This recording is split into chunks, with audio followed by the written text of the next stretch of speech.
Hello, Village Church family. I hope you are having a great week. I want to take a moment and just give you an update on a couple of things.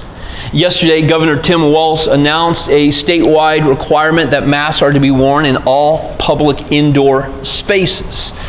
And so the natural question for us is, what does that mean for us as Village Church? Well, starting this Saturday, we are going to be asking that everyone who comes into our building wears a mask, and that will include the staff who will be working here Monday through Friday. As we come in during our work days, that will also come in wearing a mask. Now, anyone that is in a room by themselves or working in an office by themselves, there will be a freedom to take off a mask during that time. But anyone that's gathered in a space or a room, we're going to ask that the mask will be worn. So what does that look like for us on Sunday morning?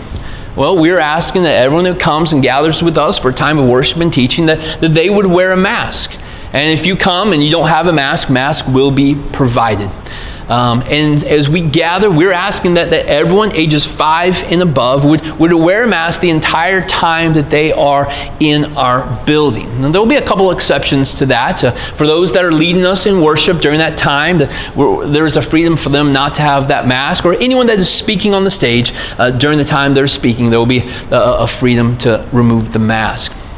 Now, we know that there were some who heard the governor's announcement yesterday, and there was a sense of relief that now they can go into a public place and they know that everyone will be wearing a mask.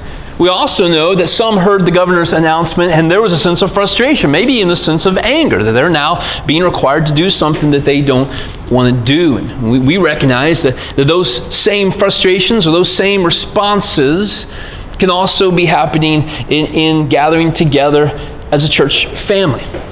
And so in light of this challenging season that we continue to be in, I want to encourage us with something. You know, there are a lot of things in the season that you and I cannot control. But there is one thing that you and I can control, and it's our response to the challenges and the difficulties of the season. You and I can control our response to the trials that we are facing during the season. That we can go through these trials and it can just make us frustrated. It can make us maybe even bitter, maybe even angry. Or we can go through these trials and we can recognize that God is using these trials to accomplish His purposes in our lives, in the life of the body of this church, and in this world. That one of the primary ways that God works is through trials. And so when we see trials, we can recognize, God, you are at work. And I can respond to you in that trial. I can respond in a way in which I say, God, would you produce in me what you are wanting to produce in me? May the fruit of the Spirit shine in me. May I go through this trial and I find that I'm now more loving. I am more patient. I can go through this trial and I have more grace toward others. I have more mercy toward others. May we see this trial and it may bring us to a place of humility.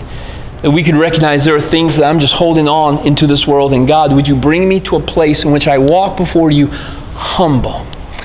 You know, one of the things that trials can create in us is a desire to battle. A desire to kick back.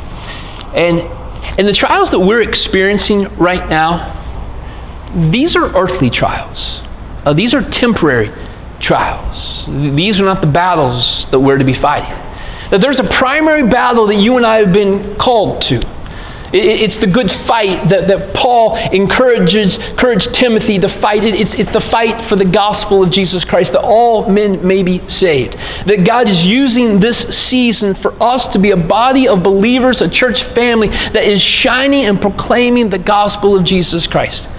How do these limitations in our life, how do these temporary sacrifices, how is God using them for you to declare His goodness and His grace and the good news of Jesus Christ? It's quick to respond during these times, but may we have a moment in which we come before God and say, how are you at work? And what is it that you're doing? So I just want to continue to encourage us that this is not a season for us to become bitter or frustrated.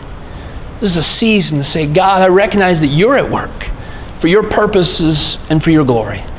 And may we continue to be people that reflect Him. Be people who are patient and loving and merciful.